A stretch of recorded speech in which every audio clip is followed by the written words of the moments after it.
Okay 2-3 જણા. તમે શેની કરેલી છે? 7 નંબરમાં સુધારક ક્ષતિ સુધારણામાં. મોટા ભાગની બધી કરેલી. ઓકે, સરસ. માપણીની સરસ હાથે કરેલી છે. કાંઈ વાંધો નહીં, કરી તો છે. આપણે તો આપણો અહીંયા મુખ્ય હેતુ એ છે કે આઈઓઆર પોર્ટલ પર અરજી કરતા આવડે છે કે નહીં ને કેટલી પ્રકારની અરજીઓ થાય છે એમાંથી બતાવીશ બધી, પણ આપણે એક્સપ્લેન કરશું આપણે લાગુ પડે છે એટલી જ. બરોબર છે?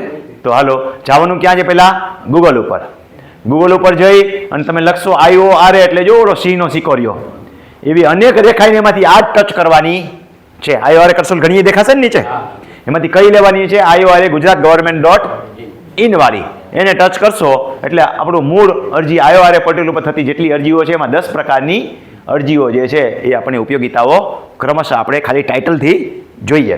તો IORA માંથી મુખ્ય વસ્તુ જે છે મહેસૂલી ટાઇટલ, આ નવું આવ્યું, નકર હતું નહીં, આ એડ થયું.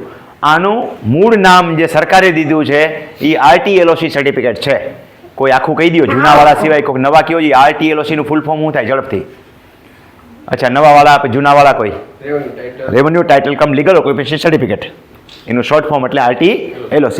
ગુજરાતીમાં કહેવા જાય આપણે તો એ મહેસૂલી ટાઇટલનું આખું પત્રક જે છે એડવાન્સમાં તમને સર્ટિફિકેટ મળે, જેમ ખેડૂત ખાતા સર્ટિફિકેટ મળે છે એ રીતે એની અરજી જેને કરવાની થતી હોય આપણે કોઈને કરવી નથી.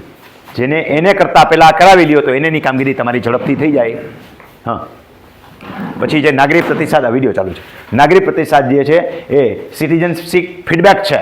આ તમારે આપવું હોય તો બરોબર કે આ પ્રક્રિયા કેવી લાગી તમને, શું છે એનો ફીડબેક તમે અંદર નાખી શકો. નેગેટિવ નાખી શકો, પોઝિટિવ ને ભગવાન જાણે કોઈ વાંચે છે કે નથી વાંચતું કે એક્શન લે છે કે નહીં, પણ છે એનો હેતુ એ કે તમે તમારી ફીડબેક એટલે અભિપ્રાય પોઝિટિવ કે નેગેટિવ આપી શકો છો. ત્યાર પછી હયાતીમાં હક દાખલ કરવાનો થતો હોય જે આપણે શીખવાડ્યું છે ક્યાં જવાનું છે અહીંયા. પછી આના સ્ટેપ તો તમને તમારી પાસે છે જ, સ્ટેપ તો તમારી પાસે ઓલરેડી છે ને, આપણે બધાની આપી દીધું છે. પછી જે છે ઈ ચાવણીની નોટિસ જે તમારે જોયું હોય તો ઓલામાં છે ને અહીંયા તમારી આને રિલેટેડ બધી છે. આમાં તો વિશેષ આખી જોવા મળશે, ખેતી વિશેષની કાચી નોંધ હોય. આપ ઉપર મેં હાથે લખ્યું છે જેથી કરીને તમને ખબર પડે કે આમાં તમને શું જોવા મળે. દરેકમાં એ લખેલું જ છે, હું જે બોલું છું એ. નેક્સ્ટ કે ખેતી ઉપયોગી માહિતી પ્રોપર્ટી કાર્ડને લખેલું, આપણે વિષયમાં જતા નથી. પછી જે કોઈ પણ દસ્તાવેજની પ્રમાણિત નકલ મેળવવી હોય તો પણ જેટલી ઓનલાઈન ચડેલી હશે એ બધી તમને અહીંથી મળી જશે. કલમ 73AA વાળા જે એરિયા આદિવાસી ઝોનવાળા જેના હાથ નંબરમાં લખાઈને આવતું હોય એને જમીન વેચતા પહેલાં, તબદીલ કરતા પહેલાં અહીંયા જઈને અરજી કરવાની થાય. આ કેસમાં કલેક્ટરની ઉપરની વિશેષ જવાબદારી છે. તપાસ કરી, AA વાળાને તપાસી, ખરીદનાર પણ AA વાળો છે કે એની ખાતરી કરી અને પછી જ પ્રમાણપત્ર આપવાનું છે, પરમિશન આપવાની છે. તો AA વાળી પછી COVID-19 વાળું એ જવા દો, આપણે તો બધાને ખબર જ છે, હવે કાંઈ બહુ જરૂરી નથી. ડિજિટલ સાઉન્ડ જે 5 રૂપિયા ભરીને જેટલી કોપીઓ કાઢવી છે એ બધી અહીંથી ડાઉનલોડ કરી શકાય. એના ફાયદા હું આપણે વાત કરી ગયા. જમીન પચાવી પાડવા અધિનિયમ જે બધાને બહુ ગલગલિયા થાય જ છે, બ્રહ્માસ્ત્ર ફોડવું હોય તો એની અરજી અહીંથી દાખલ કરવાની છે. આના વિશે આવતીકાલે 2 કલાક ચર્ચા કરશું.